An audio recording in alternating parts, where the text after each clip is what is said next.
Shalom. All glory, praise, and honor to Yahweh, Bahashim, Yahweh Shai, Bahashim Rahakwadash. Double honors to my apostles and elders of Great Millstone who teach the Bible correctly. Shalom to the elect 144,000 men, and shalom to the great peaceable multitude of men, the 1/3, the men, women, and children. Shalom.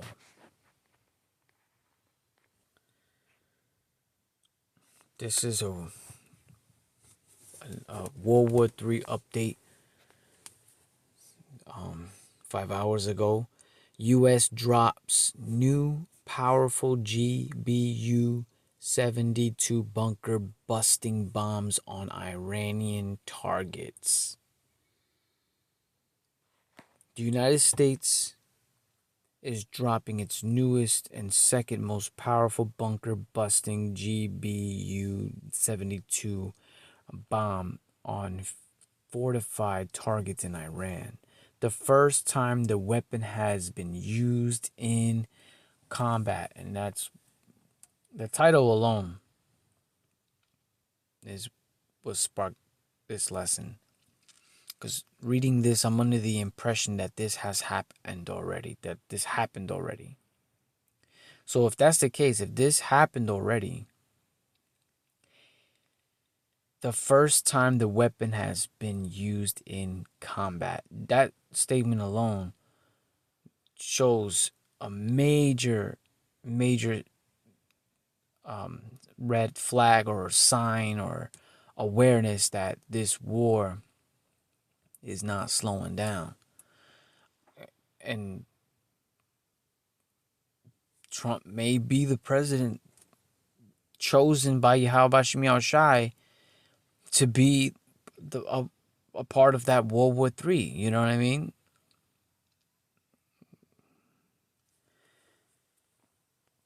They never used this before.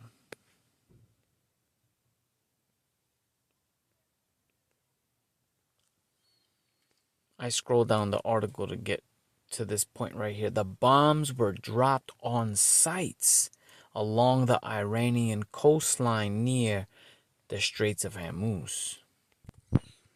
So I'm in the maps, Google Maps. There goes Iran. And the Straits of Hormuz is here. I don't know why it gets so blurry. It shouldn't be blurry like that. There it is. That'd be cool if we can see the word Straits of Hormuz. But it's right here. So according to the article, America dropped bombs on the coastline of the Straits of Hormuz. This is a coastline.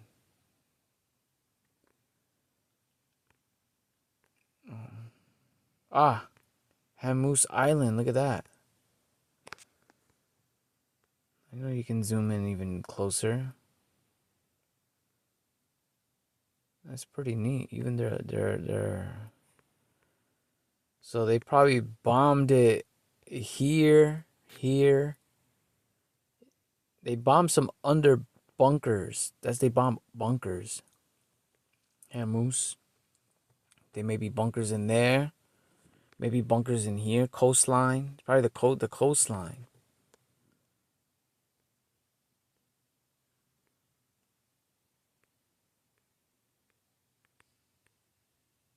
The bombs were dropped on site along the Iranian coastline near the Straits of Hormuz. The GBU-72 replaces an older bomb version designed to penetrate deeply buried, reinforced underground targets such as missile sites, command centers, nuclear facilities, and others, while minimizing damage above ground. That's some brilliant, intelligent stuff. That's some pretty unique thing. This goes in the ground. That's the name of the missile. Stabilizer fin. This bomb can penetrate nearly anything, except a chariot of the Most High. and even the Lord himself, and the elect.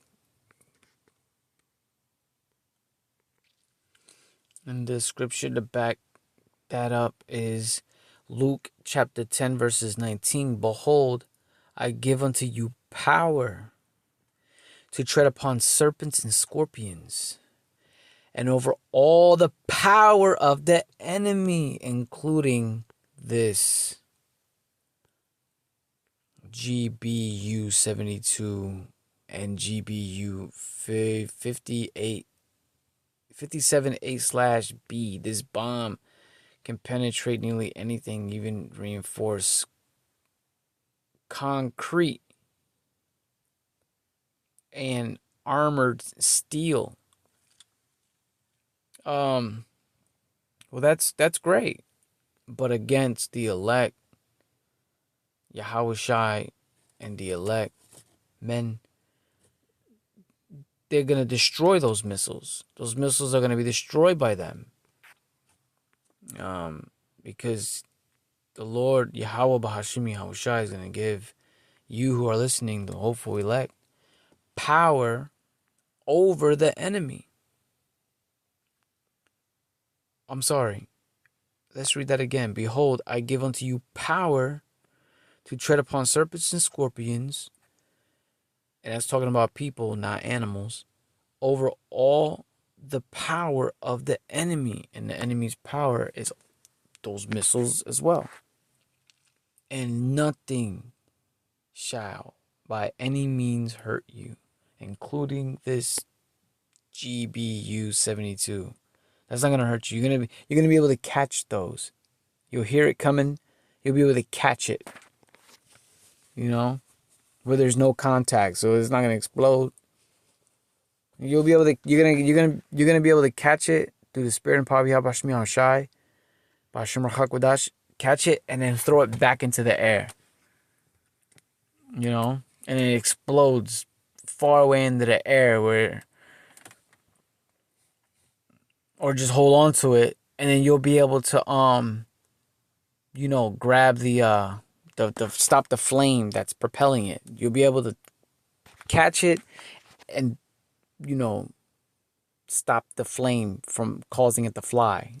Turn it off. Destroy it. Just squeeze it. Just destroy it.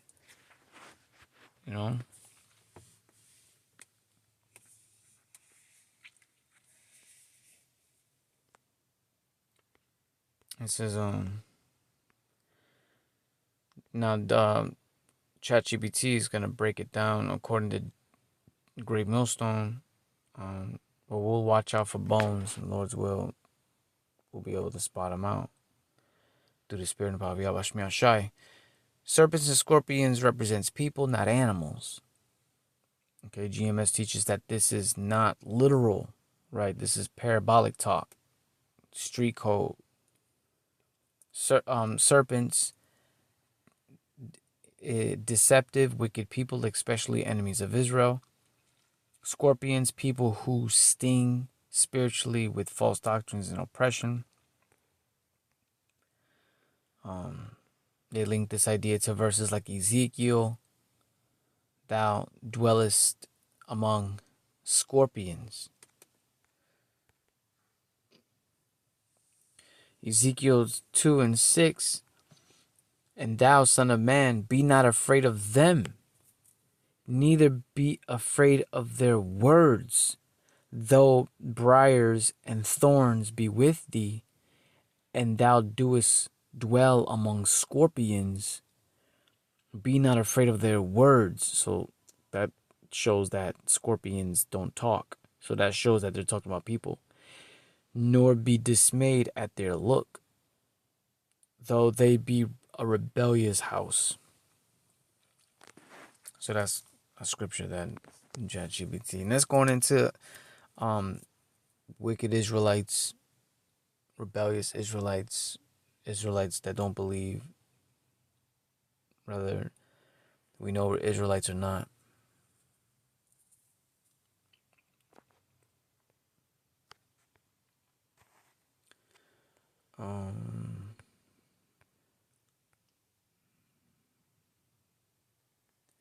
So in their view, like Ezekiel 2 and 6, this is about dealing with dangerous individuals or nations, not stepping on reptiles. Power over the enemy, spiritual authority. They interpret power as authority to teach the truth of the Bible correctly, ability to overcome deception, power to condemn false doctrines, and opposing nations spiritually. The enemy is often identified as wicked rulership systems, other nations, or anyone opposing what they believe is the truth.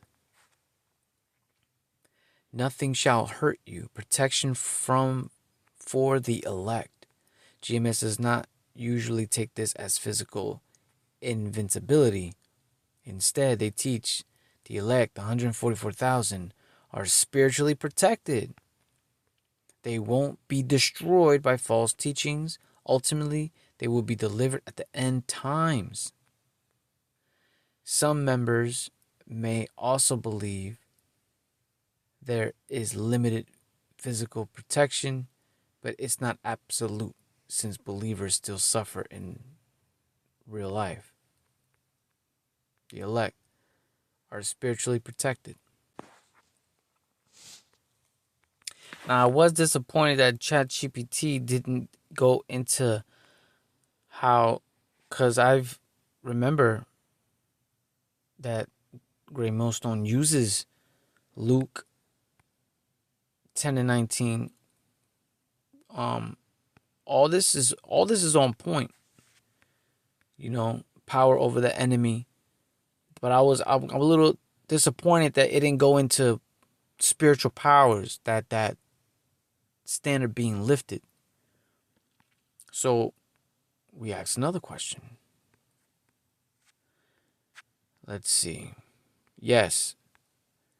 When it comes to spiritual powers and divine intervention, Great Millstone often leans heavily on Luke 10 and 19 in a deeper, more spiritual sense. Thank you. This is where we wanted to go. Here's how they typically expand that idea. Real spiritual powers, not just symbolic. GMS teaches that this verse isn't only about metaphor.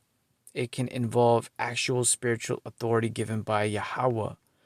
Power is understood as something granted from the Most High. It can manifest as divine intervention in real situations. They sometimes connect this to miraculous protection or influence. Miraculous protection and influence. So while serpents and scorpions can represent people, yes, they may also include actual spiritual forces, demons, unclean spirits, unseen powers. I've never heard them use that, but hands down, heard them use serpents and scorpions. They actually do represent people. And we'll leave it like that because that's correct. Authorities over demonic forces. I'm going to get to the point. Let me see. Divine protection in dangerous situations. The elect can receive supernatural protection. In certain moments, the Most High can intervene physically. This could include being spared from harm, danger, or enemies. But they usually still acknowledge not every believer is protected at all times. Suffering can still happen until final deliverance. Future increases in power, and times the big part of their doctrine is that this power will increase dramatically. The elect will receive spiritual powers on a high level. Some believe this could include miraculous abilities, often called spiritual power, or even spiritual gifts returning. That's dope. This ties into their acceptation of major events before the kingdom of Escalade. Unfortunately, I can't go past 15 minutes on this channel. But I can go more on my Rumble channel. I'll have to put y'all on my Rumble channel. Shalom.